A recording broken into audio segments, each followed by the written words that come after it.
Kakuchopurei wouldn't be what it is without yours truly rambling on about a Final Fantasy game. And we have another major mothership one coming up soon thanks to the recent PS5 showcase. Yes, we're talking about Final Fantasy 16 and it looks glorious. Hell yeah! We kinda knew it was coming, but it's nice to see an official announcement made coupled with actual gameplay. Here's what we know so far.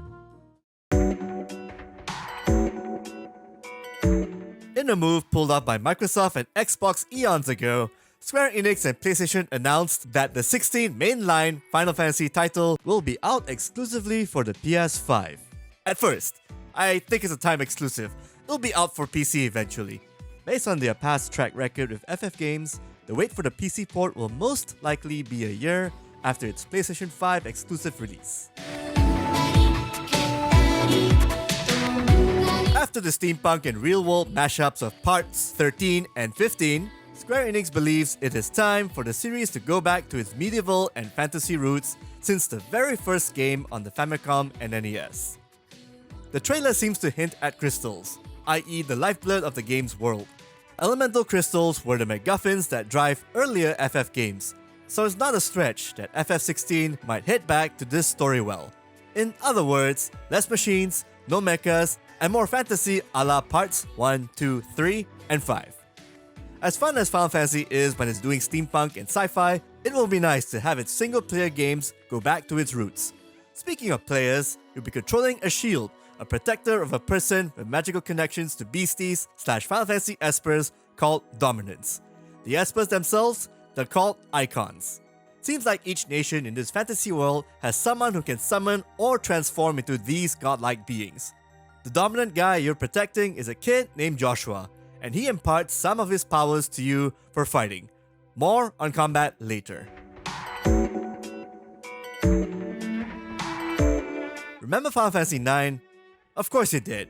It was beloved among fans because it went back to its old school fantasy roots and had all the nods and Easter eggs to the past series. More so than other FF titles at that time, or even now, unless you count the mobile games that rely on nothing but legacy characters.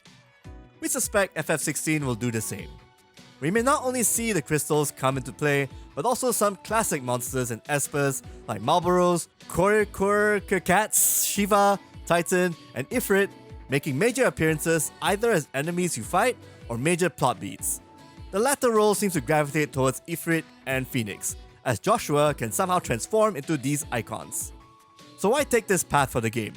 Well, that has a lot to do with the game's producer and team.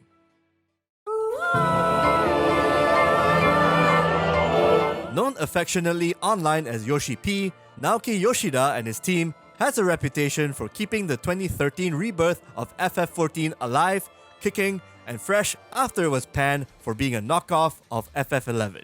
He and his team's approach to rekindling FF nostalgia while turning some of the series' tropes around is highly praised. His team's latest update in Shadowbringers is one great example. Go check out our feature if you haven't.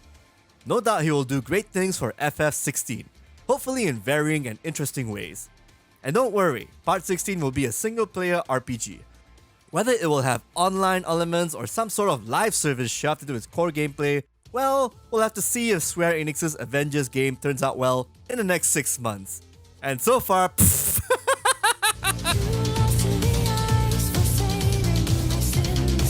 Hiroshi Takai will be helming FF16 as its director. If you don't know who that is, here's a quick refresher. He was the battle director for Romancing Saga 3, the third in a series of JRPGs that look like a Final Fantasy game but is more unique than you think. He was working under Naoki Yoshida in FF14 Stormblood. He also worked on the following Square Enix titles: The Bouncer, Legend of Mana, and Saga Frontier. There's also a ton of buzz and rumors going around. For example, artist Akihiko Yoshida might be involved somewhat, writer Kazutoyo Maehiro to helm the game's scenario, or even composer Masayoshi Soken making the game's score. In any case, Final Fantasy XIV and Final Fantasy Tactics fans will be pleased with this team.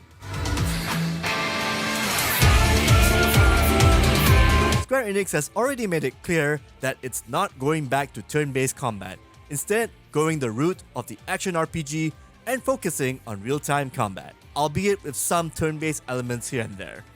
Naturally, the 16 Mothership FF game will stick to what works in those iterations. Judging from the combat we've seen, we're getting vibes from Devil May Cry and Dragon's Dogma. That's a good thing.